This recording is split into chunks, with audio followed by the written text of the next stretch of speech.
Assalamualaikum warahmatullahi wabarakatuh. Salam sejahtera bagi kita semua. Mohon izin, saya Agus Gunawan, CGP Angkatan 6, Majalengka, Jawa Barat. Dengan fasilitator Ibu Nurjanah, MPD, dan pengajar praktik Ibu Sumarni, SPD. Mohon izin untuk menyampaikan tugas 1.1.A.8. Koneksi antar materi, kesimpulan dan refleksi modul 1.1. Sebelum mempelajari konsep pemikiran Ki Hajar Dewantara, pembelajaran yang saya lakukan masih memegang aliran tabula rasa, yaitu aliran pendidikan yang menganggap bahwa setiap anak adalah kertas kosong dan gurulah yang mengisi sesuai dengan pengetahuan dan wawasan yang dimiliki guru. Akibatnya, pembelajaran berpusat pada guru atau teacher center. Guru menjadi satu-satunya sumber belajar. Kecenderungan untuk menuntaskan materi, baik pengetahuan maupun keterampilan, sangat jelas terlihat dalam setiap aktivitas pembelajaran. Dengan demikian, saya kurang memperhatikan keberagaman murid dengan berbagai potensinya. Murid menjadi terkekang untuk mengeksplorasi diri sesuai dengan bakat dan minatnya. Sebelum mempelajari konsep pemikiran Ki Hajar Dewantara, penilaian yang saya lakukan masih terpaku pada KKM atau kriteria ketuntasan minimum yang menuntut murid mencapai KKM yang telah ditetapkan oleh sekolah. Hasil akhir menjadi bagian penting sehingga mengabaikan proses pembelajaran yang dilakukan oleh murid. Sebagai pendidik, saya terjebak hanya fokus untuk mempersiapkan murid agar mencapai nilai akhir yang bagus dengan memberikan mereka kisi-kisi soal dan soal-soal untuk dipelajari. Hal ini berdampak pada pemahaman murid seolah-olah pembelajarannya hanya untuk mengejar nilai akhir saja. Sebelum mempelajari konsep pemikiran Ki Hajar Dewantara, penguatan karakter kurang terbina dengan baik karena murid hanya dituntut untuk menuntaskan materi dan mencapai nilai yang telah ditetapkan, sehingga di dalam proses pembelajaran cenderung tidak terjalin hubungan yang harmonis dan hanya memperlihatkan sanksi atau hukuman dan perintah.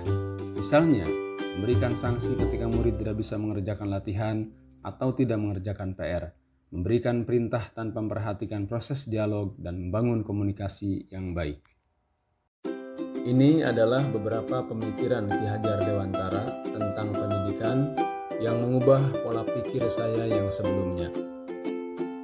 Pemikiran Ki Hajar Dewantara yang pertama menuntun. Ki Hajar Dewantara mendeskripsikan pendidikan sebagai tuntunan.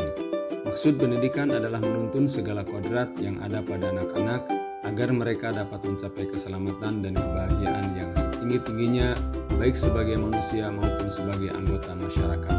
Perilaku guru dalam mendidik murid atau anak bangsa menjadi pegangan dan modal utama sehingga Ki Hajar Dewantara menciptakan istilah yang kemudian sangat terkenal, yaitu ingar sasung tulada, di muka memberi contoh, ing madya bangun karsa, di tengah membangun cita-cita, tuturi handayani, di belakang mengikuti dan mendukungnya.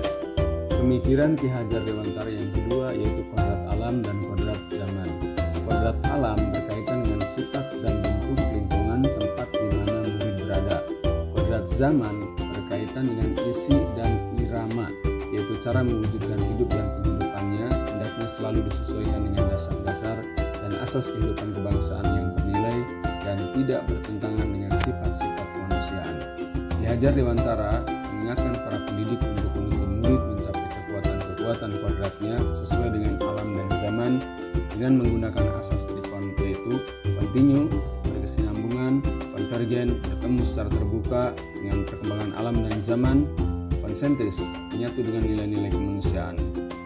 Di abad 21 ini tantangan pendidikan adalah literasi dan numerasi serta kompetensi abad 21. Perlukan pembelajaran yang dapat meningkatkan literasi dan numerasi serta meningkatkan kompetensi kecakapan abad 21, yaitu 4C, kolaboratif, komunikatif, critical thinking, dan kreatif.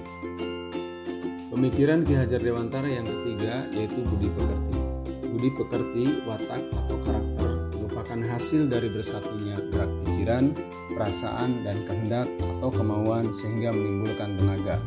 Perlu diketahui bahwa budi berarti pikiran, perasaan, kemauan, sedangkan pekerti artinya tenaga.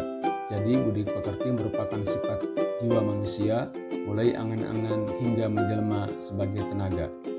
Budi pekerti bersamaan dalam proses pembelajaran atau indirect teaching, menjadi karakter yang ingin dibangun agar murid berkembang aspek afektif atau sikapnya. Pemikiran Ki Hajar Dewantara yang keempat yaitu konvergensi. Aliran konvergensi teori mengajarkan bahwa anak yang dilahirkan itu diumpamakan sehelai kertas yang sudah ditulisi penuh, tetapi semua tulisan-tulisan itu suram. Pendidikan berkewajiban dan berkuasa menebalkan segala tulisan yang suram dan yang berisi baik, agar kelak nampak sebagai budi pekerti yang baik. Pemikiran Ki Hajar Dewantara yang kelima yaitu merdeka belajar. Menurut Ki Hajar Dewantara, manusia merdeka adalah manusia yang hidupnya lahir atau batin tidak tergantung kepada orang lain, akan tetapi bersandar atas kekuatan sendiri. Merdeka belajar mengimplementasikan bahwa pendidikan adalah menuntun segala kodrat pada anak. Anak memiliki keunikannya sendiri dan beragam potensi. Tugas guru adalah memfasilitasi agar potensi yang dimiliki anak menjadi berkembang. Salah satu kodrat anak adalah bermain, sehingga bermain dapat dijadikan sebagai bagian dari pembelajaran di sekolah. Setelah mempelajari konsep pemikiran Ki Hajar Dewantara, dalam pembelajaran saya akan mempraktikkan aliran konvergensi bukan tabula rasa. Sedangkan strategi yang akan saya lakukan adalah merancang pembelajaran yang berpusat pada murid atau student center. Guru bukan satu-satunya sumber belajar, peran guru menjadi fasilitator. Proses pembelajaran akan beragam atau pembelajaran berdiferensiasi yang berpihak pada murid sesuai dengan kebutuhan, karakteristik, dan capaian pembelajarannya. Kebebasan murid untuk mengeksplorasi diri sesuai dengan bakat dan minatnya akan mendapatkan momentumnya. Setelah mempelajari konsep pemikiran Ki Hajar Dewantara, dalam penilaian saya akan menyesuaikan dengan kebutuhan atau capaian awal murid, maka strategi yang akan saya lakukan adalah melakukan penilaian awal, berfungsi untuk mengetahui sejauh mana pemahaman awal murid pada materi yang akan dipelajari. Kemudian melakukan penilaian pada proses pembelajaran atau penilaian formatif. Hal ini dilakukan untuk memperbaiki strategi dalam pembelajaran. Kemudian melakukan penilaian sumatif dilakukan di akhir pembelajaran untuk mengetahui ketercapaian tujuan pembelajaran. Dalam penilaian tidak lagi menuntut murid untuk dengan hasil pengetahuan kognitif, akan tetapi dengan memperhatikan aspek-aspek lainnya seperti sosial, empati, emosi, dan lain-lain.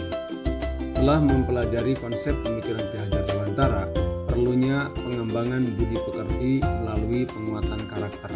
Sedangkan strategi yang akan saya lakukan adalah dengan mengimplementasikan sosok guru, ingar sasung telada, di depan memberi contoh yang baik atau teladan, hingga dia mangun karsa, di tengah membangun cita-cita atau memotivasi dan tidak melemahkan, tuturi handayani, di belakang mendorong, mengikuti dan mendukungnya. Sosok guru sebagai pemberi perintah dan hukuman akan diganti dengan membuat kesepakatan kelas di mana semua berpartisipasi aktif membangun kebersamaan.